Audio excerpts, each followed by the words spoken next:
You're tuning in to the O&P Check-in, an SPS podcast. I'm Brendan Erickson, a regional sales manager at SPS. And my name is Jacki Green, a marketing specialist at SPS. This show brings you the latest happenings in the O&P industry. We're unpacking trends and news from this tight-knit orthotics and prosthetics community. Thank you for joining us. Let's get started. The SPS Clinical Minute features short overviews of orthotic and prosthetic devices. In the latest video, our incredibly talented senior clinical education specialist, Liz Hillen, explores KnitRight's Core Spun and Smart Knit AFO socks. Follow the link in our show notes to learn about the fun color options and their seam-free, wrinkle-free features. Okay, everyone, I am very excited to welcome Director of Purchasing and Inventory, Michael Shanks. With over 8 years of experience in managing purchases for Snell P&O and all of their 10 locations, we're eager to learn from him how he ensures clinicians and patients have what they need to succeed. Welcome and thanks for joining us, Michael. Thanks, Brendan. I appreciate that. I'm very excited to be here. Absolutely. You have a great reputation in the field, so we feel very lucky to take a little bit of piece of your time, and I'm sure with 10 locations, you're very, very busy.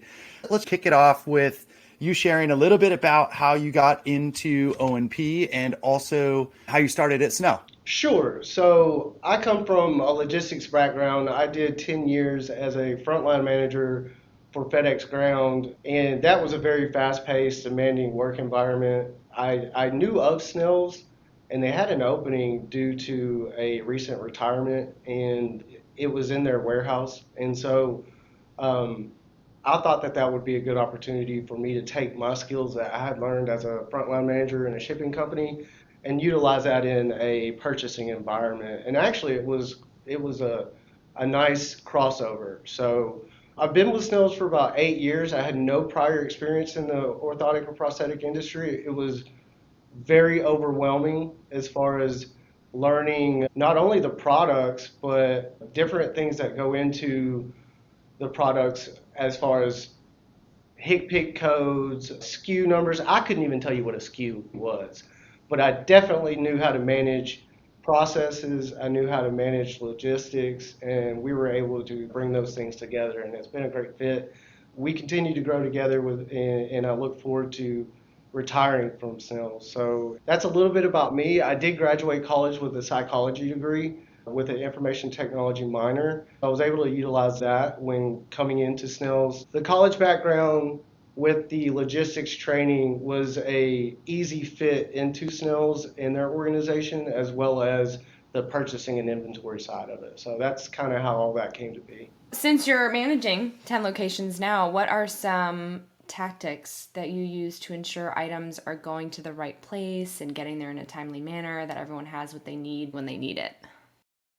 Sure. As an inventory and purchasing manager, everybody's going to have some sort of inventory management system that they're using. We utilize programs that were developed for the industry, such as Nimble or OP. I think most people are familiar with those systems, and they do have an inventory management side of them. It's important that you fully understand the capabilities of the system that you're using, because it can really make or break your operation. If the purchase orders aren't being communicated correctly to the vendors or the suppliers, then that can really disrupt your supply chain. With utilizing those programs, it allows that to be an automated process. You're not generating your own random POs, you're not generating your own purchase orders per se. The system does that for you, and so that ensures a really clean system. But one of the other things that I like to take into consideration is understanding your national shipping lanes and your local shipping lanes. And what do I mean by that? So understand that a shipment from California is going to take 5 days, whereas a shipment from Alpharetta is going to take 2 days. When you're ordering for an office that's in Northwest Arkansas, you might want to choose an item that you can get there in 2 days rather than an item that would take 5 days. That's just using an efficient way to order items, knowing what national lanes and what local lanes that you have for your shipping carriers. I think that's very important as a purchaser to understand that. Where do your drop ships come from? you may order one particular item that's in a warehouse, but then the warehouse runs out, and then your dropship vendor is in the northeast of the country, which is another 5-day turnaround. We try to reduce that. Sometimes you can't, obvious, because you need it, but as a purchasing manager, you should understand shipping lanes and how they can help you or hurt you in turnaround times. One of the other things is cutoff times for your vendors or your suppliers, right? If you know that your supplier is going to cut off picking your orders at 2 p.m., well, it's very important for you to make sure that order gets in before they cut it off for that day. So you're getting same day shipments to your locations. With patient care, obviously, it's always going to be about the patient, but we also want to deliver speedy service to these patients. And we're able to do that by making sure that we utilize the best drop ship times available to us. And as a shipping manager, you should know where any vendor that you use, where their warehouse is located, what their shipping cutoff times are, what their overnight cutoff times are. Which vendor do they like to use for shipping? Is it UPS? Is it FedEx? Is it USPS? I mean, all these things go into account when you're placing these orders. And there's one more thing I want to talk about in regards to tactics for ordering. You want to be efficient in your ordering by trying to maximize what I would call bulk orders or reduce the amount of orders that you're placing in a day. And that's going to help you in two different ways. One of the things bulk orders is reduces the amount of boxes that are coming into your warehouse that you have to check in. And then also, usually, if you're paying for shipping, we'll reduce those costs as well. That's just a slim part of some of the tactics that we use. But those are the ones that I want to touch on because I feel like they're highly important to the success of your operation if you can kind of master that. You are not a clinician. However, I'm sure your role is extremely important in the process flow because you are somewhat of a bottleneck, right? If things go poorly on the purchasing side or the delivery side, then the patient care timelines can get disrupted and are postponed. Can you talk about how important it is to have somebody that is maybe not dedicated, because I know all of our customers don't have the scope and the scalability to have one person doing this all the time, but you say like being very skilled at this and spending a lot of time learning these tricks and trades. Can you talk about how important that is and the improvement that maybe a facility sees by investing time in this or investing time in one individual that is very good at it? Well, it's interesting that you bring that up because that was just recently brought to our attention when we had a visitor that wanted to see how we were utilizing technology in our building. And they really loved the fact that there was a central person that was very knowledgeable of not only the operation side of logistics and shipping and purchasing, but someone who could also learn the medical side of it. And what I mean by that is HCPCS codes are very important. PDAC is something PDAC approved. Basically, is this foot a 5981 versus an 87?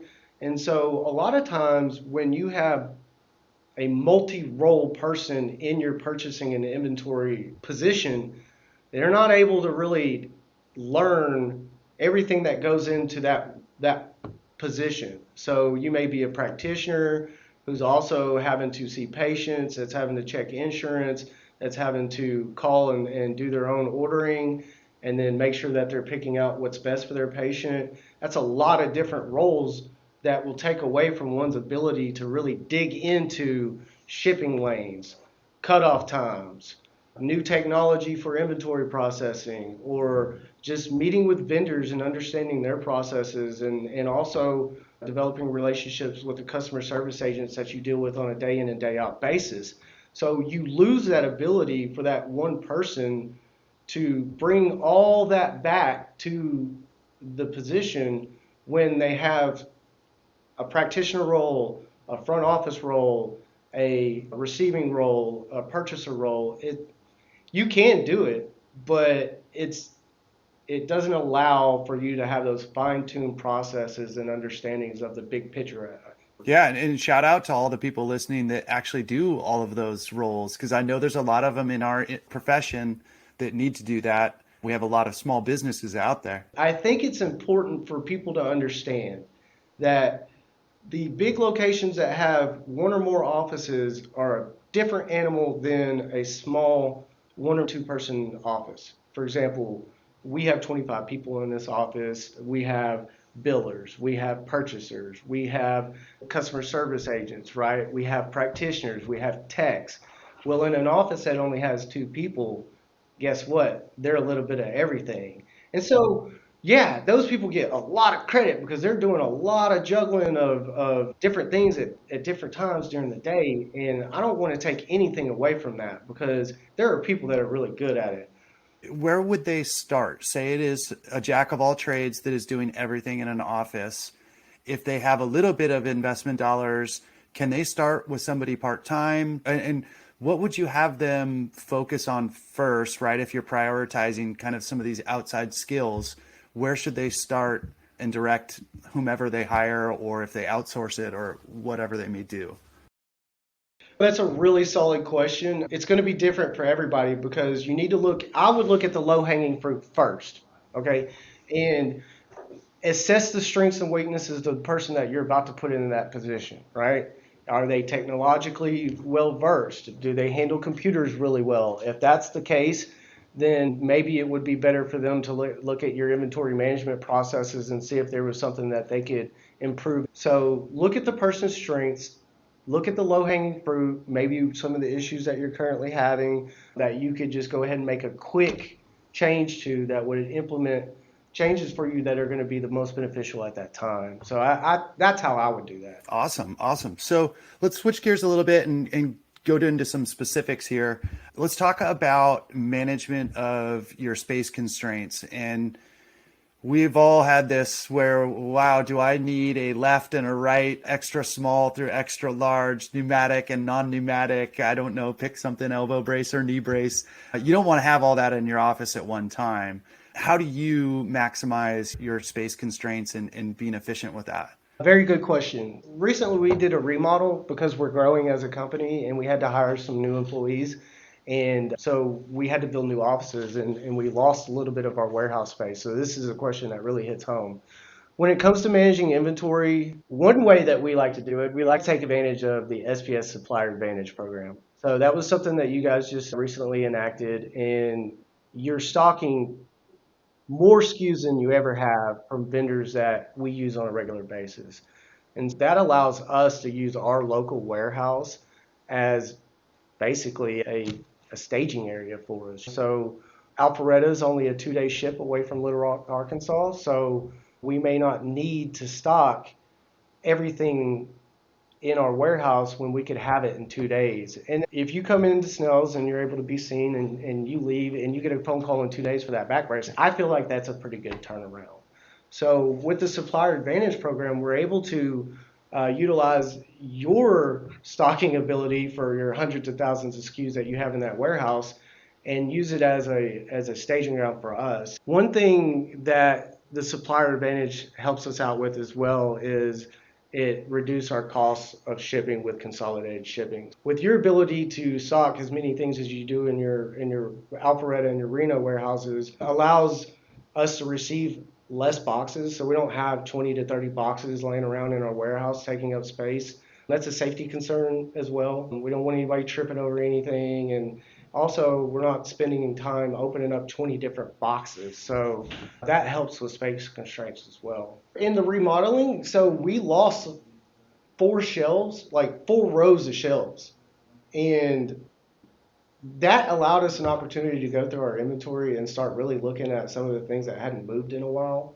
I highly encourage you, if you have a storage closet, a back room, or an actual inventory warehouse, that you take a look at items that are building some dust on them and decide if that's something that you really need. With space constraints in mind, utilize your inventory to what it is that's actually being moved in a timely manner rather than something that's just going to sit there and collect dust. So that's very important for you to take into consideration. How often would you set aside actual time to do an inventory check and maybe filter out some things? We inventory check every week. Oh, wow. That's more often than I thought, and I wonder if that's surprising to our listeners. And when you do that, are you doing a full inventory count? Yes. And that's where some people utilize technology as far as like scanning barcodes, RFIDs, inventory management software. We don't do that here at Snell's. We're still a little old school in that. So we do a manual count. We do keep par levels as far as what's expected to be on the shelf, and those are adjusted quite regularly. And so that's the reason why we do it on a weekly basis, is also keep inventory levels at the par where they're supposed to be, but for us to see what's not moving. Okay, we've had 5 of these on the shelf for the last 10 months. Not one of them's moved. Once they're gone, not reorder them back in. Let's put it that way. Yeah. Well, keeping track of your inventory, every week, that gives you a lot of flexibility to adjust kind of when new things come on the market or you have a shift in patient demographic, I would assume as well. It probably brings a peace of mind too, right? If you clean out your refrigerator once a month versus every week, each time you do it, it's very minimal compared to that once a month cleaning. Oh, yes. Yeah, that's a very good point. I never thought about it in that aspect, but yeah, if you wait too long, it does become tedious, for sure. If somebody's not doing this now, and again, let's go back to the jack of all trades that's doing it themselves, are there places maybe they can outsource, or a system that you would recommend that they even just use as a template to get started for the first time and then it gets the ball rolling? I don't. I really don't. And the reason why is because that is a portion of the software, the patient management software that we're using. So that's the answer. Utilize what that program offers you, because each one of them has its different benefits, but they do have a great starting point for you to develop an inventory system, keep track of it, and also maintain it. So I think that that's going to be where you start, is inside that inventory management program with whatever patient management system you're using. So maybe if you're using Nimble or OP or whatever you may be using, reach out to them and have them give you a quick demo of it and really learn it and get it down. That seems like a great place to start. Absolutely. Because a practitioner, well, they're going to know the patient side better than the inventory management side.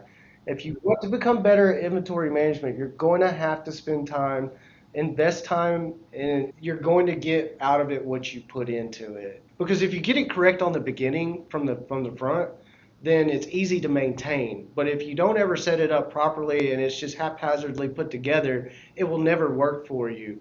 And so that's important for a practitioner to understand. You get out of your inventory program what you put into it. Well, we know that supply chain was pretty heavily impacted during the pandemic. So thinking back to that time, was there any process changes you implemented as like a response to the supply chain issues that you are still using today and would maybe even recommend people kind of just start off with using? Yeah, so we spoke about this a little bit earlier, but reducing slow inventory, what we call slow inventory that's not moving off the shelf in a timely manner, it just doesn't need to be there. It's wasted space, and it's just another thing for you to count when you don't need to count it. And then one of the big things that we found was alternatives to everyday items that you order, alternative vendors or suppliers. One of the big things was plastics. Plastics and resins were kind of hard to get during the pandemic. Believe it or not, cleaning supplies at one point was hard to come by. Now, I don't really like to panic buy. That's not what we don't want to create the problem of the TP issue that everybody had to deal with during the pandemic. I highly encourage, if you're in a inventory role, please don't panic buy or find a better alternative product that could get you by in the time being that you're waiting on that product to come in or to be off a back order. That's really been beneficial for us. And the reason why I say that is because the alternatives we chose became our new normal. It was a blessing in disguise that sometimes you get into a complacency where you don't want to try new things because if it's not broke, don't fix it. But when the pandemic throws you a curveball and you have to try something new, sometimes those products are actually better than what you were using, and you're getting it at a better price point. That was a weird turn of events for us in the inventory and purchasing aspect for us, because we were able to find better deals on things we didn't think we would ever use. If I could give one piece of advice, don't panic buy and find alternatives to everything that you use. You may not need it, but you know what you need to use if you ever have to. Necessity is the mother of all invention, and I think you're doing a great job of trying to use an awful time to improve your organization and make your entire processes better. I wanted to ask you a little bit about purchasing, and maybe this flows back to that. Can you talk to us about how you guys purchase and what you think the optimal way, and I'm talking about maybe frequency here? That is a wonderful question because it hits home our processes, and I love sharing these because it works for us really well. In today's environment, shipping costs are going up. Everybody knows there was possibility of a strike. Shipping is going through the roof nowadays. Yes, it is very important that you reduce the amount of purchasing that you do in a day. For example, what we like to do is we have 10 different locations. Each location gets, on average, one order a day. And the reason why is because reduced shipping costs, reduced handling costs. It also helps your supplier vendor reduce their costs as well. So by placing 10 different orders in a day for one office is tying up a lot of manpower, a lot of boxes, and a lot of money.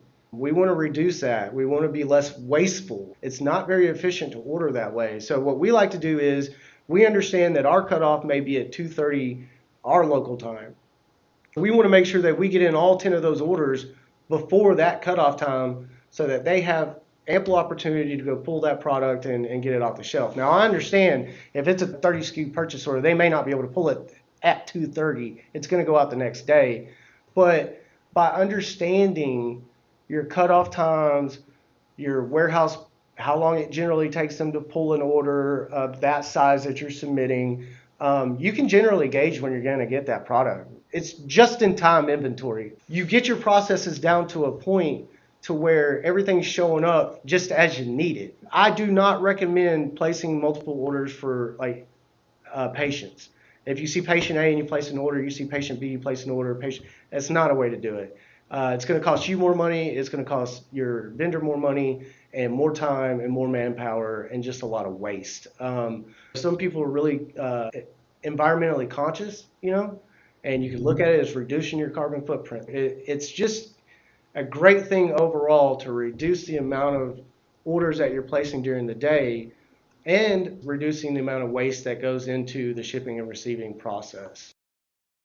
And I bet, again, this is another point where you could check with your inventory management software and see how they build carts, see how they sequester things till individual time where you can hit send on them all, right? I mean, I assume that's a feature in a lot of softwares?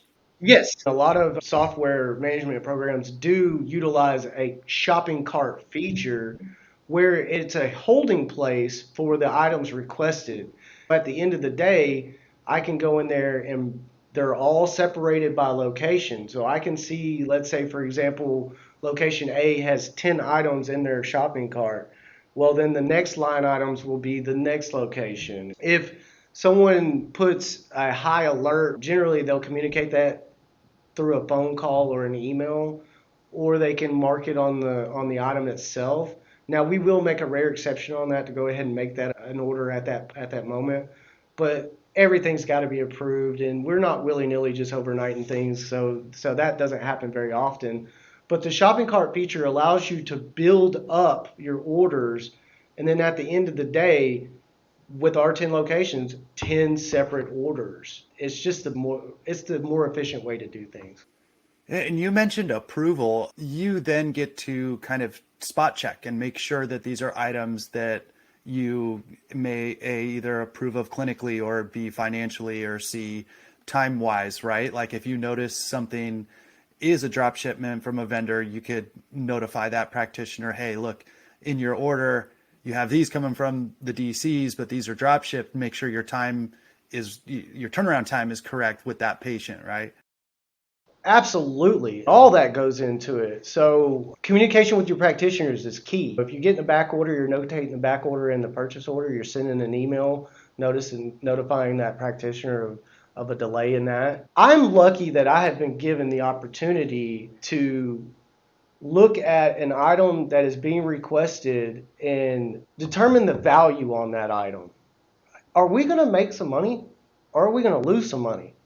Is this actually qualified to be purchased underneath this person's insurance? A lot of people don't think that goes into it. We talk about PDAC approval. Are you supplying a product that doesn't have a PDAC letter to it? A good purchaser is going to communicate that to their practitioner if it slips through the cracks. We may say, hey, we can get you a better deal on this component from this vendor. What do you think about that? And a lot of times we don't run into roadblocks with that. So it's very important for, as a purchaser and inventory manager, to communicate the options to these practitioners and also understand where the value and non-value is. It's very important for you to be financially responsible in regards to what you're ordering and make sure that the items actually are going to allow you to be profitable in what you're serving to the patient. So that brings me to a whole nother, I think silo of this portion. Do you retroactively go backward and look at patterns and maybe assess certain skills or weaknesses in your ordering process after the fact? Because I mean, now data is king, and you could look back at all the data of your purchasing and maybe orders are going up or down, profitability is going up and down. How do you personally do that? That came up just this week, right? So one of the things I noticed was we were having issues with one of our vendors and the quality of the product we were getting in return. And I pulled a report, I ran a report on a part number that we were ordering a lot of. And I wanted to see for the last 3 years what the trend was. And I have noticed that we're using less of this product, significantly less. And so what I was able to do was relay that information to our marketing group and say, why are we losing this business? Where is it gone? And that gives them an avenue to go target business opportunities. So yes, you should always be looking at trends in your ordering and noticing, hey, we're not using this as much as we used to, or we're using more of this. Should we stock this? Should we get more of them on our shelves? And so, yes, that's very important as a purchaser. Cool. So we talked about a lot of different things here. What advice would you give to somebody who may be new to this role or to a jack of all trades that wants to really dig in and get better at it? Relationships, build them, build good ones, build great ones. You know, Regina Trotter is our inside sales support. She is great at what she does. And she's really great at what she does. Identify your inside sales support strengths and lean on them and utilize them. Keith Oettinger is our sales rep now. I grew up in this industry with Keith. He was the person answering the phone when I started making my first phone calls. He's now my sales rep. We're like best friends. We understand each other. We know where our strengths and weaknesses lie, and so we're able to help one another with that. Christina Cox, you know, we still have a great relationship. I call her for advice and just kind of bounce ideas or some worries or just thoughts on anything in the industry, and she's always been a great resource. So not only build relationships with your suppliers, but also your individual vendors, your Proteors, your Blatchfords, your Osers, your Autobox, you know, all your reps that come by and see you, whether you buy from them or not. That's important to them, but it's not important to me because I never know when I'm going to need something. And if I have a great relationship with my Autobox rep and my Oser rep and my Blatchford rep, I know that I can expect them to have whatever it is I need. So it's all about relationships in this game. Develop great relationships. You'll see great outcomes. Also, develop a relationship with your delivery drivers. That's important. One thing a lot of people don't understand about shipping and receiving, they're not time sensitive. Only overnight shipping is time sensitive. So a ground shipment, that driver can get there whenever he wants. And generally, they're going to try to do their deliveries at their pickups. That's what we're noticing a trend in. So build a relationship with that driver. And I think that's really important to be successful in this operation, is having a great relationship with everybody involved in the ordering process. So this is it. Do you have anything else you would like to add or talk about? Any shout outs, anything? Floor is yours. Thank you guys for the opportunity. I really appreciate it. This was fun. It's exciting. I love talking to new people. You seem like really great people. I'm excited to see how it comes out, and just thank you for the opportunity. Yeah. If you would like to learn more about Snell Prosthetics and Orthotics, see the link in our show notes. Thank you for tuning in to the O&P Check-in, an SPS podcast. If you haven't already, be sure to subscribe to the show on Spotify, Apple Podcasts, or wherever you listen to episodes. And while you're at it, rate and review the podcast to help fellow O&P professionals find us. Email us your topic suggestions and feedback at spspodcast@spsco.com. See you next time.